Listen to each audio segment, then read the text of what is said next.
जय शिवराय. आपण आता पुन्हा ते चालुक्य म्हणजे प्रारंभीचे म्हणजे पहिले म्हणतो, कारण त्या 3 शाखा पुढे आहेत, त्यामुळे पहिली शाखा म्हणून म्हणतो प्रारंभीचे बदामीचे चालुक्य.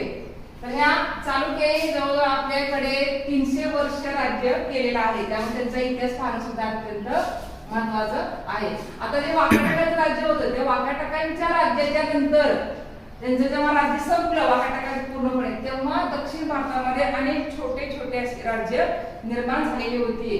त्यामध्ये चालुक्य होतं, राष्ट्रकूट होतं, गंग जे आता म्हैसूर जवळ आहे, पल्लव, चोल, पांड्य, आणि दक्षिणेमध्ये राज्य आहेत. लहान लहान राज्याच्या काळामध्ये वाकाटकांचं राज्य संपल्यानंतर ते राज्य लहान लहान राज्य निर्माण झाले. त्यामध्येच आपल्या महाराष्ट्रामध्ये कोणतं चालुक्य, कर्नाटक महाराष्ट्र हा भाग मिळून चालुक्यांचं पूर्णपणे राज्य होतं. पण ह्याला कर्नाटकच म्हणतात बऱ्याच वेळेला, कारण बदामी हे कर्नाटकमध्ये विजापूर जवळ असल्यामुळे.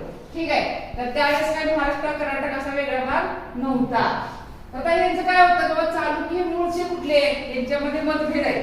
नेमकं ते मूळचे कुठले, कुठल्या गावचे, कुठून आले, काय आले, अनेक इतिहासकार वेगवेगळे मत मांडत आहेत. अजूनही आपल्याकडे मतमतांतरे सुरू आहेत की ते नेमकं मूळचे कुठले. त्यामुळे त्यांच्या मुळामध्ये न जाता एक लक्षात ठेवायचं की याविषयी फक्त मतभेद आहेत. वेगवेगळे इतिहासकार वेगवेगळे मत मांडतात. कोण म्हणतात राजपूत आहेत, कोण म्हणतात दक्षिणेमध्ये त्याचा उगम झालेला आहे, कोण म्हणतात नाही ते इथले कर्नाटकचेच आहेत. म्हणजे बऱ्याच इतिहासकारांची मत वेगवेगळे आपल्याला दिसतात. आता यांची जी साधने सोर्सेस आहेत, कुठून माहिती आपल्याला वाकाटकांची मिळते, तर शिलालेख, नाणी किंवा इवांच्या किंवा हुयत्संग यांचं जे चरित्र आहे, प्रवास वर्णन आहे त्यांचं, त्या प्रवास वर्णनामधून आपल्याला वाकाटक बदामीच्या चालुक्यांची पूर्णपणे माहिती मिळते. खरे यांच्या शाखा वेगवेगळ्या झाल्या, एकच शाखा त्यांची राहिली नाही.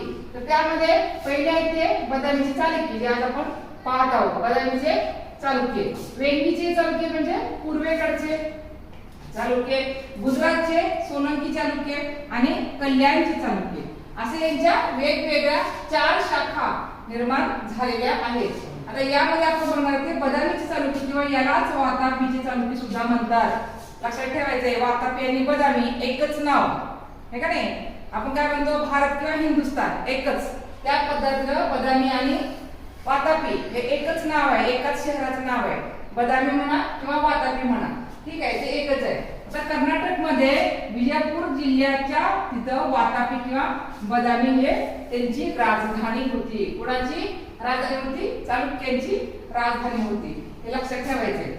आता राजा जयसिंह याने चालुक्यांची सत्ता स्थापन केली.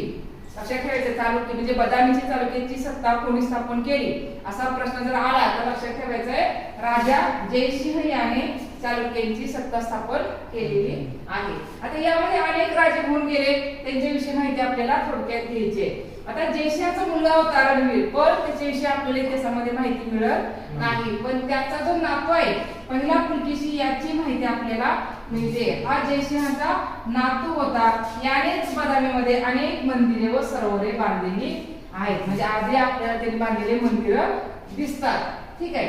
आता कीर्तिवर्मन हा मौर्य, कदंब, नळ या राजांचा त्याने पराभव केलेला होता आणि त्यानेच बदामीमध्ये लेणी कोरलेली आहे. म्हणजे बदामीची लेणी प्रसिद्ध आहे, जी कोणाच्या काळामध्ये, कीर्तिवर्मनच्या काळामध्ये. त्यामुळे लक्षात ठेवायचं, जर आपल्याला प्रश्न आला तुम्हाला की बदामीची लेणी कोणी कोरली, तर उत्तर काय येणार? कीर्तिवर्मन. बरोबर, कीर्तिवर्मन उत्तर येणार. ठीक आहे. आता कीर्तिवर्मन नंतर त्याचा भाऊ आलेला आहे गादीवरती. त्याचा मुलगा लहान होता, वयाने छोटा होता.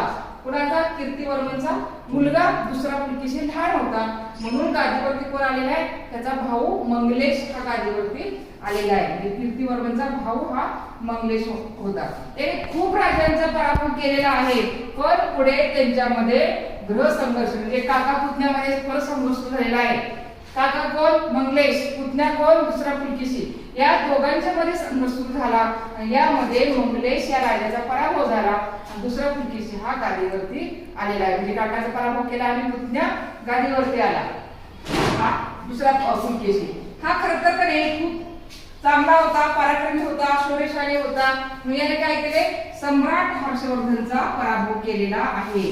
आणि दक्षिणेतील चोर, चेर, पांड्य या सुद्धा लहान राज्याचा पराभव केलेला आहे. कोणी केलाय? दुसरा पुलकेशी याने पराभव केलेला आहे. लक्षात ठेवायचंय. म्हणून त्याला दक्षिणाधिपती असं सुद्धा म्हणतात. कोणाला दक्षिणाधिपती म्हणतात? दुसरा पुलकेशी याला म्हणतात. ठीक आहे. तर पहिला विक्रमादित्य हा पराक्रमी होता. याने बदामीची राजधानी ती जिंकून घेतली होती दुसऱ्याने पल्लवांनी.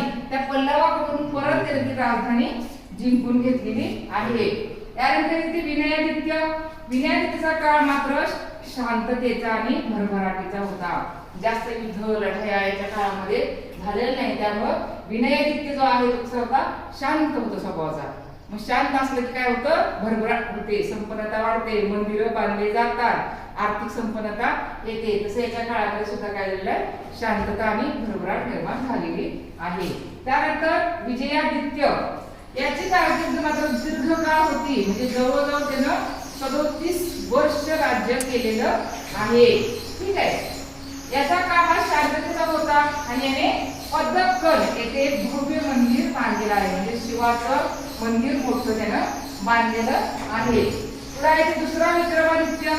याने मात्र अरबांचा बंदोबस्त केलेला आहे. म्हणजे परकीय भारत सोडून परकीय लोकांचं आक्रमण केलं होतं. त्या अरबांचा बंदोबस्त करण्याचं काम दुसरा विक्रमादित्य यांनी केलेला आहे. याचा संपूर्ण काळ बऱ्यापैकी लढाई आणि संघर्षाचाच काळ होता. आणि जो शेवटचा राजा आहे लक्षात ठेवा, दुसरा कीर्तिवर्मन हा बदामीच्या चालुक्यांचा शेवटचा राजा होता. याच्या काळामध्ये राष्ट्रकूटांनी पल्लवांनी आक्रमण केलं आणि चालुक्य सत्ता संपूर्णपणे संपुष्टात आणली किंवा चालुक्याला पूर्णपणे नाहीसे केलं आणि राष्ट्रकूटांनी आपलं राज्य स्थापन केलं. असे जवळजवळ तुम्हाला 9 राजे थोडक्यात तरी माहिती असले पाहिजे. म्हणजे तुम्हाला निपाजाला किंवा मोठा सुद्धा येऊ शकतो परीक्षेला. त्यामुळे लक्षात ठेवायचं सगळं. समजलं?